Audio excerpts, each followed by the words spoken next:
ഗുരുവായൂരപ്പനെ പൂജിക്കാനാവണമെങ്കിൽ പൂർവജന്മ സുഹൃതം വേണം.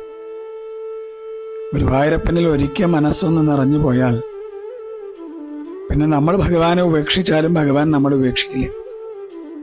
കൃഷ്ണനോടുള്ള സ്നേഹം കൂട്ടാൻ വേണ്ടി അവൻ ചില കുറുമ്പൊക്കെ കാട്ടും. ചില കുറുമ്പൊന്നും നമുക്ക് താങ്ങാനേ പറ്റില്ല. പക്ഷെ അവസാനം ഒരു ചേർത്ത് നിർത്തലുണ്ട്, ഞാനില്ലേ കൂടെ പറഞ്ഞിട്ട്. വേദനയുടെ ചൂടിൽ നമ്മൾ ഉരുകുമ്പോൾ ആ നീലമേഘത്തിൽ നിന്ന് കുളിർക്കാറ്റ് വരും. ആളുകൾ ശകാരവർഷം നടത്തുമ്പോൾ പൊന്നോടക്കുഴലിൽ നിന്ന് സ്വരരാഗ ഗംഗയൊഴുകും.